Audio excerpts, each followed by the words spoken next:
Good evening, Hugh. Yes, protesters are already gathered outside the Old Bailey here in London, determined to see justice for Lee Rigby. It took a jury back in December just 90 minutes to find Michael Adebolajo and Michael Adebowale guilty of the brutal murder of Lee Rigby outside his army barracks over in Woolwich in East London. It was a brutal murder that few around the world will ever forget. Lee Rigby was simply walking along when the pair ran him down in their car and then got out and hacked him to death with a meat cleaver and knives. During the trial, Adebolajo took the stand and said he was acting out of religious conviction, that he was a warrior for Allah, but the jury didn't buy it. And today we'll find out whether these two men guilty of this horrendous crime, will face the maximum penalty of life in prison. Behind the scenes at Buckingham Palace. We're web designers to the Duke of York. I'm the master saddler here. I'm the senior carriage restorer. My role is a housekeeping assistant. I'm a secretarial assistant. I'm a gardener in Buckingham Palace. These are excerpts of a royal recruitment documentary made by film and TV students with the help of Prince Andrew. There are a range of opportunities and a range of skills and a range of activities that go on in an organisation like this that are completely, as it were, hidden. Until now. A lot of people find this organisation quite mysterious and don't really understand what jobs there are available, what goes on even behind the gates at the front. But the biggest thing is actually see it on the road, as it were, so you're part of the actual royal possession. The aim of the video is to encourage young people to embark on a career at the palace or to do apprenticeships there that'll set them up for other jobs. But for everyone else, it's just a good old sticky beak.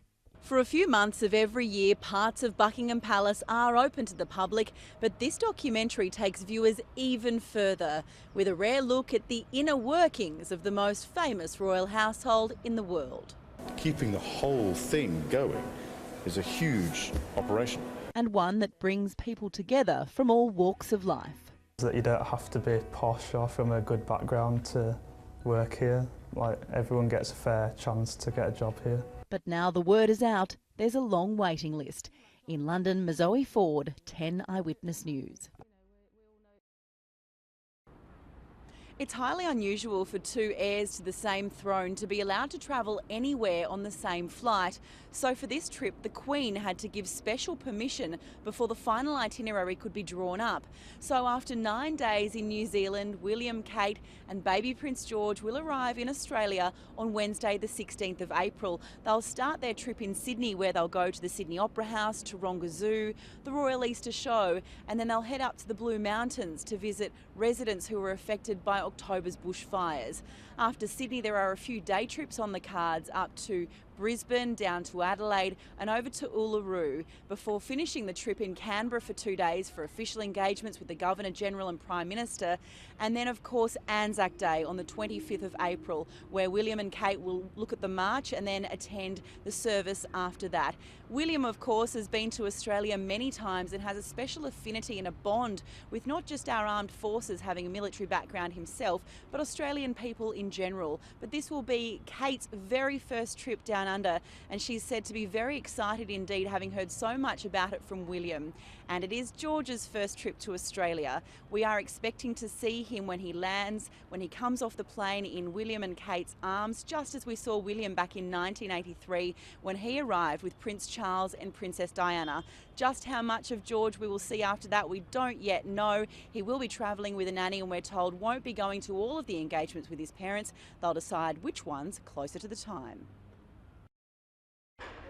With justice written on their chests but hurt etched in their hearts, the Rigby family walked bravely into court.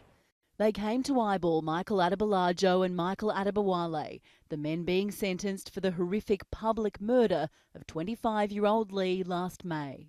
What the two of you did resulted in a bloodbath, Justice Sweeney told the court, as he sent Adebolajo to jail for life and gave Adebowale a minimum sentence of 45 years.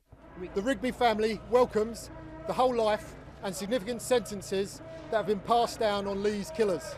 Rigby was walking near his East London barracks when the pair, claiming to be warriors of Allah, struck him with their car, then hacked him to death with a meat cleaver and knives. Witnesses were ordered by the pair to film it. pictures that will always haunt Lee's widow, Rebecca. My son will grow up and see images of his dad that no son should ever have to endure, she told the court.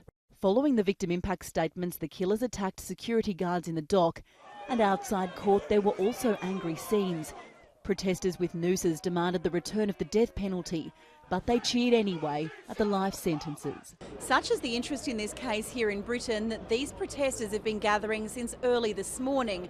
Members of the public are crowding the streets outside the Old Bailey, and riot police have been called in case there's any trouble.